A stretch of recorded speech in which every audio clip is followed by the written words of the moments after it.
Welcome to another episode of Raising Private Money. I'm Jay Connor, the Private Money Authority, also your host for Raising Private Money.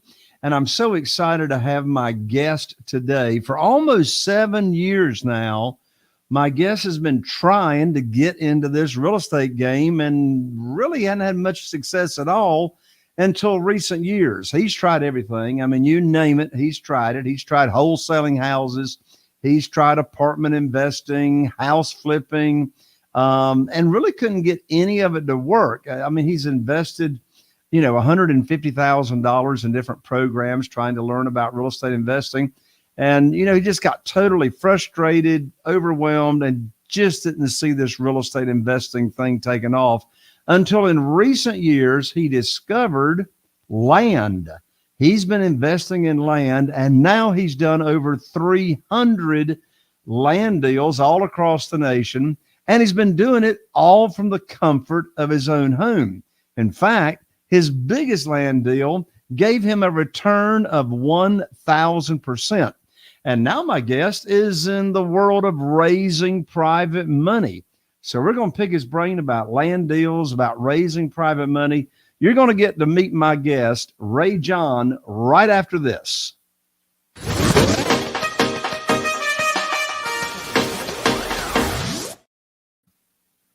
Wow. Now that was a quick video. I got to talk to my producer after the show about that. I was like, whoo, I caught my breath and here we are. Well, welcome to the show, Ray. I'm glad to have you. Thank you, Jay. I wish I knew you earlier so I don't have to struggle that many years, right? So Exactly.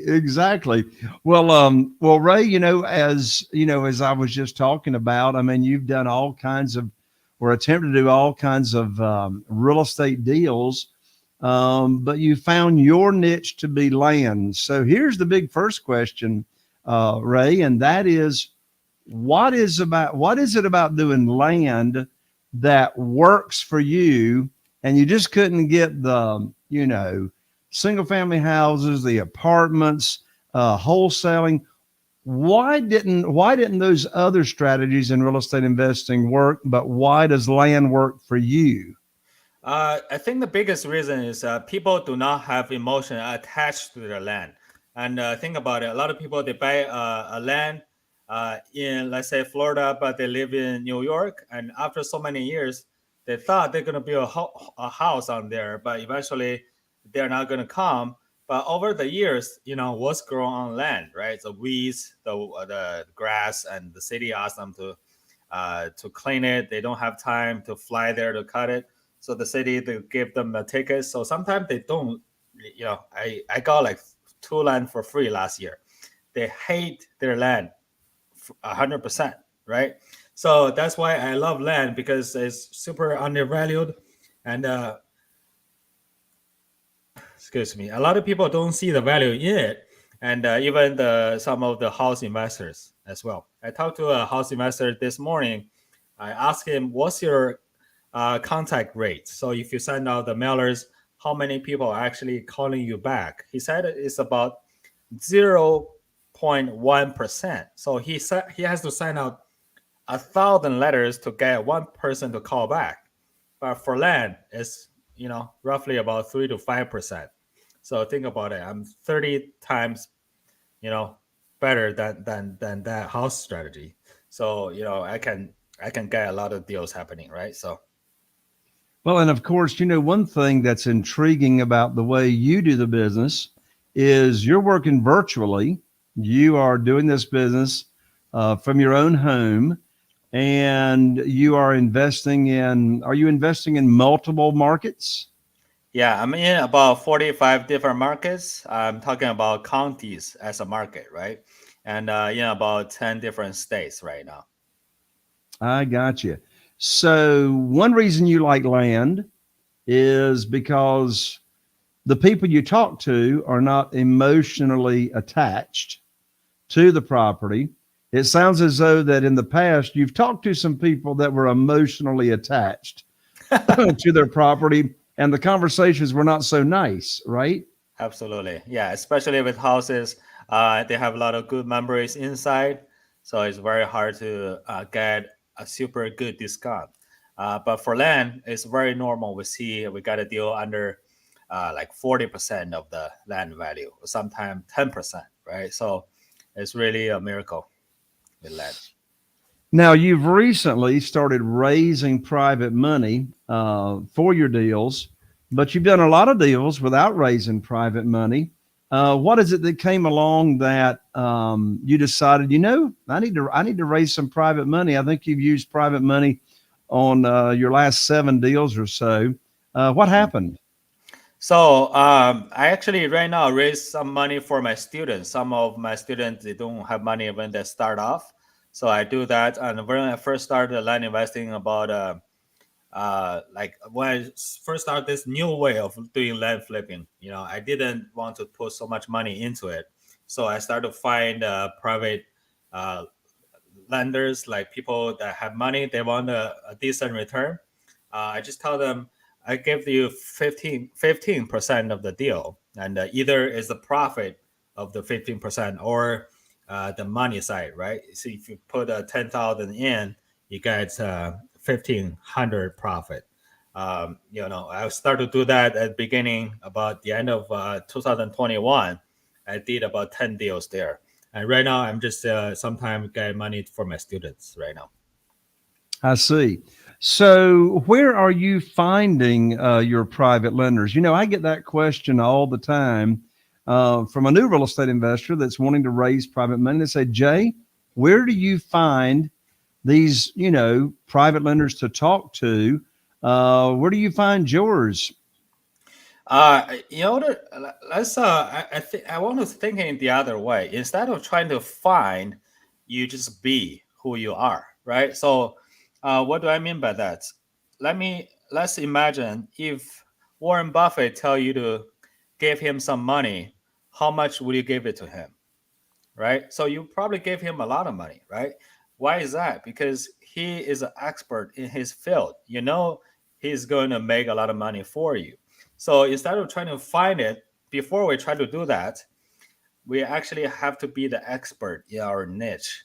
And then when you do that, people see that you have results and they trust you and like you. People only do business with they trust and like, right? And after that, you build up this incredible credibility, and then you can start to approach them. Give them, this is what are you going to get if you invest in this project or in yourself, right? And you can go to this different mastermind, like you and me we're in a family mastermind, and there are like Tony Robbins has their platinum group, and all people has their own mastermind, right? So you can start to do that after you are the expert in your field, but not before that. You not just go there and tell them, hey, I need money, give it to me. They're not going to give it to you. So Yeah, I couldn't agree. I couldn't agree with you more, Ray. I've been raising private money since 2009, and I've never asked for money. I've never pitched a deal. And people say to me, they say, Jay, how in the world have you got, $8.5 million in private money that you just moved from project to project and single family house to single family house, and you never asked for money? Well, here's the answer. I put on my teacher hat and I teach people. And of course, to teach them, you got to know what you're talking about. You got to be the expert, like you just said. And I teach people what private money is. My wife and I, Carol Joy and I, we've got 44 private lenders right now, and none of them ever heard of private money, didn't know what private money was until we taught them about it. They never heard of self-directed IRAs. They didn't know what self-directed IRAs were and how they can use retirement funds to lend out and invest and get tax deferred or tax-free income with no penalties. So, like you say, Ray, it's being who you are. I also tell people, when you have a baby, what do you talk about? That's all you can talk about is your baby, right? Or if you're old enough to be a granddaddy, that's all you can talk about is your grandchild. So I say, give birth to private money, get excited about it, and talk about it, because that's what people talk about is what they are excited about. And like you say, I've never pitched anybody on a deal. I teach them about private money. I mean, one thing I've learned is once they learn about it, you don't have to chase the money chases you, right? Right. And so when you're a teacher and, as you say, an expert, and you know what you're talking about, then the money is chasing speaking of money chasing us, prior to COVID, there was $18 trillion in private money available that was just sitting in cash in people's retirement accounts. They didn't know what to do with it. Now on this side of COVID, there's $31 trillion in cash just sitting in people's retirement accounts. And so I know, Ray, that we have got some listeners that would love to get some private money. So let's give them a gift right now just for listening in. I'm so excited about the new private money guide I just finished writing. It's called 7 Reasons Why Private Money Will Skyrocket Your Real Estate Business and Help You Build Incredible Wealth. If you want to get private money fast and never miss out on a real estate deal for not having the funding, you can download my private money guide at jayconner.com/money guide. That's jayconner.com/money guide to get you the private money for your real estate deals. Well, Ray, back to this niche that you've got of land deals. You're doing this virtually. You're doing this from the comfort of your own home. Is your primary method for locating these deals is using direct mail and people responding to direct mail letters? Absolutely. Direct mail with the offer price. And when they get the offer price, they have 2 choices, right? They either reject it or tear it apart, or they call me back. And then on top of that, I renegotiate again after I got the offer price. So I got a kind of like a double kill, right? So when you mail, so so it's not a postcard. You're mailing an actual letter in an envelope, right? Yeah, actual envelope with the offer price on it. Is the offer price, it's not on the envelope, it's inside the envelope, right? Yeah, it's inside. It's about 40 to 50 cents on the dollar. So if the land worth 10 grand, I offer about 4 grand or 5,500. I got you. And so how do you get the envelope opened? In other words, are they hand addressed, or what's the envelope look like? It looks like there's 2 windows. They can kind of see their name on there, and my name is on the top left corner. Just a standard letter. It's like it's not handwritten. Someone printed out. Very simple. I got you. Well, that's interesting. So, what would you say, without revealing all your secrets? What would you say is the gist of that letter? What's the flavor of that letter? Do you tell them how you got their contact information?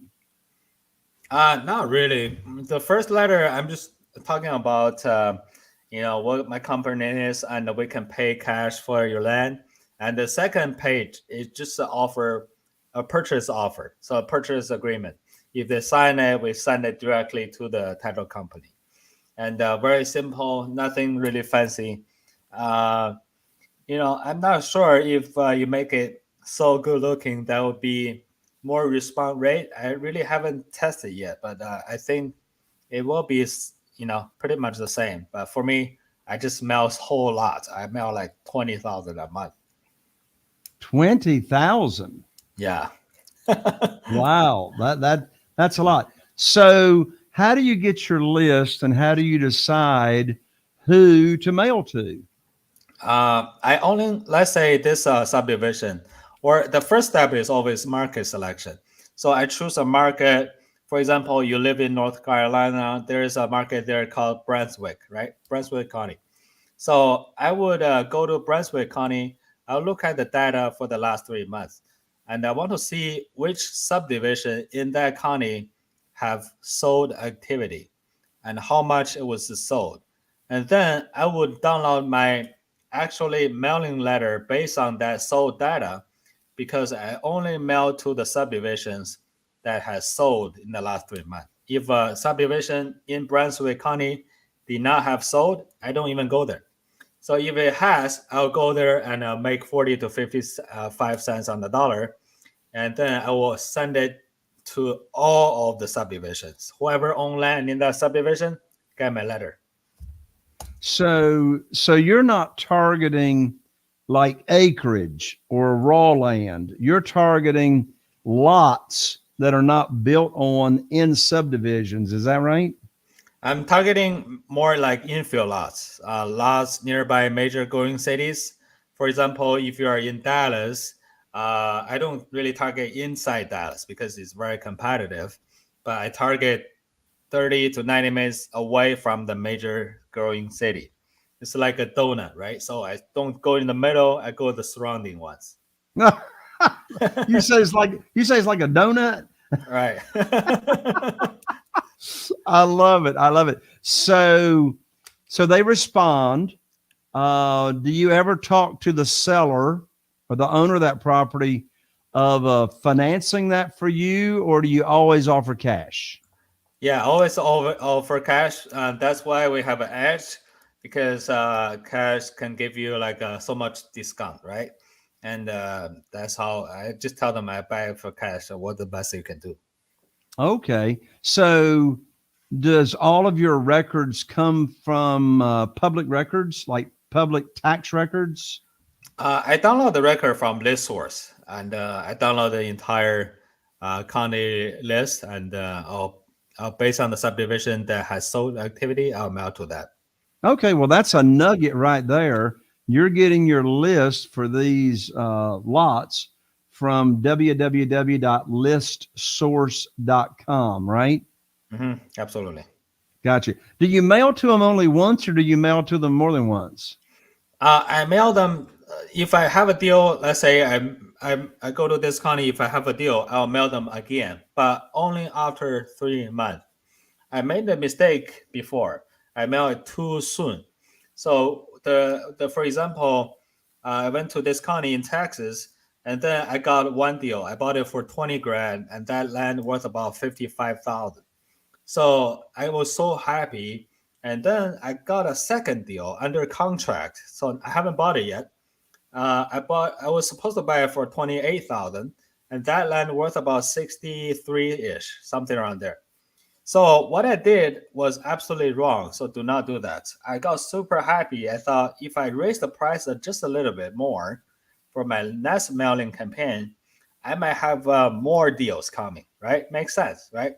So I mailed to that county again very soon, after like a month after I mailed the first one, with a slightly higher offer. And the second guy who was under contract with me, he got my second campaign for a higher price. And he said, okay, since it looks like you are doing this, right? Not someone else. So you're telling me one thing, the market is appreciating. I'm not going to sell it. I'm waiting for a higher price right now. So he canceled the contract. He did get a higher price from another guy, offered him 35 grand. And that guy bought for 35 and he sold it for 60. So I at least lost there 30 grand there. So I tell my student all the time, do not mail to that county unless about at least 3 months later. You know. That makes a lot of sense. So here's the big question. So you find a lot, you got a seller, they're going to sell it to you for less than say 50% of the value. Now, is the value a retail value, or is the value tax value? What are you calling 50% of value? What's the definition of value? The value is the market value. So the tax assessed value do not equal the market value.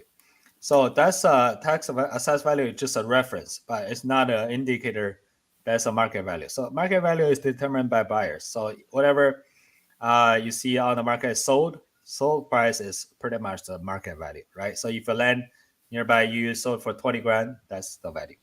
So what resource do you use to really know what the market value is of a lot? There are two of them. One is a list source, we just mentioned. You can download the list for the past 3 months, you can see everything. What's the sold price? What subdivision was the land was in? And if you want to go more specific, you can go to Redfin. Redfin has a lot of more data, a lot of data as well, and very specific, even in non-disclosure states. How do you spell that, Ray? REDFIN.com. RED, what is it? FIN. So Redfin.com. Redfin, REDFIN.com. Yeah. So that's another nugget. Thank you for sharing that, Ray. So you now own a lot. Mm-hmm. What's your exit strategy? How do you go about selling that lot and finding a buyer? So first of all, I would jump on a call with my realtor in the market. When I pick the realtor, they have to have a sold land in the nearby area. So I pick them that way. And when I talk to them, I'll be like, what is for sale price going on right now for the entire area? So if they tell me, okay, Ray, the entire area, for this size of the lot, everyone is selling for, let's say, 50,000, and then we would put that land for sale for about 45, about 46, just slightly lower than the for sale price nearby, and then we can sell it very quick. But initially, we put everything on the market, on the MLS to sell them. So you sell all the lots through the multiple listing service, right? Absolutely. I got you. Well, it's a powerful yet pretty simple process that you have for doing this kind of business. Absolutely. Our profit last year was 900,000. I split almost 100 land last year, so it's very simple. Sometimes people don't believe it, right? So it's that simple. Right. Yeah. What's one of the biggest lessons, or you already shared one of them, but what's another big lesson you've learned on flipping land virtually that you do things different now than you did when you started out? One thing you said was you don't mail to them. You don't mail to an area unless there have been sales in the past 3 months. You also said that you don't mail to the same list in less than 3 months. What other lessons have you learned? Another thing is don't do too many small deals. So I stuck there for like almost 3 years of my entire career doing small deals. And also, I don't suggest people to do term deals. Term deal is you buy a land and then you sell on terms. I think that's totally garbage, because if you want to collect cash flow, do multifamily. Go to apartment units. Don't do land. The default rate on land is much higher than apartments. But if you want to flip land, do bigger areas. There are land selling in some type of areas. They are selling for like $1,000 or a couple $1,000. Those ones will not give you a huge margin. Of course, you can do those there. You can start there, no problem. I started there myself, but I don't suggest you stay there for long, because you flip one land, it doesn't make too much difference, right? So That's great. That's great. Well, Ray, this has really been intriguing and very interesting to have you on. I'm sure we may have some listeners that want to learn more about how you actually virtually flip land, or we may have some listeners as well that want to invest with you and become investors and private lenders. So what's the best way for people to get in contact with you, Ray? yeah, I'm always on Instagram. My Instagram is right here. I love you, producer. Virtual flip land right here. So for Instagram, just go to Instagram, www.instagram.com/virtual flip land. Or if you're on Instagram and you're in the Instagram app, then just search for virtual flip land. That's all one word, virtual, VIRTUAL, flip, FLIP, land, LAND, to connect with my guest, Ray Zhang. Ray, any parting comments before we call this episode a wrap? One of the last thing I've been struggling for about the 6 years of me trying to do real estate.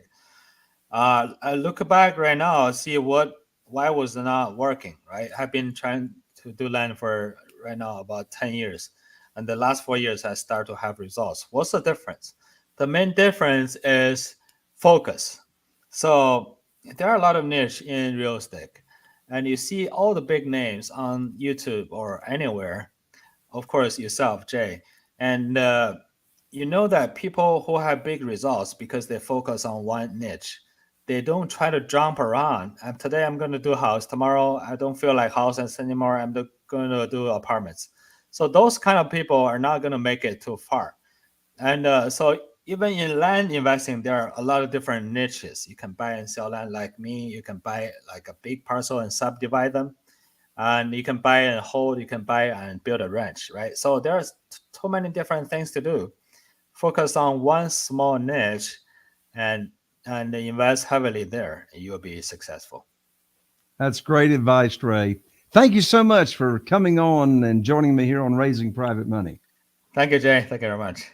Oh, thank you. Well, there you have it, my friend. Another episode of Raising Private Money. If you found this episode valuable, then be sure and share this episode with your family, friends, and colleagues that would find it of benefit. If you happen to be watching on YouTube, be sure and ring that bell so you don't miss out on any upcoming episodes. And if you happen to be listening on iTunes, be sure and tap the 3 buttons or dots at the top and hit follow so you don't miss out on our upcoming shows. I'm Jay Conner, the Private Money Authority, wishing you all the best. Here's to taking you and your business to the next level. And we'll see you right here on the next Raising Private Money. Are you feeling inspired by the knowledge you gained in this episode? Then head over to jconner.com/moneyguide. That's jconner.com/moneyguide and download your free guide that shares 7 reasons why private money will skyrocket your real estate investing business right now. Again, that's jconner.com/moneyguide to get your free guide. We'll see you next time on Raising Private Money with Jay Conner.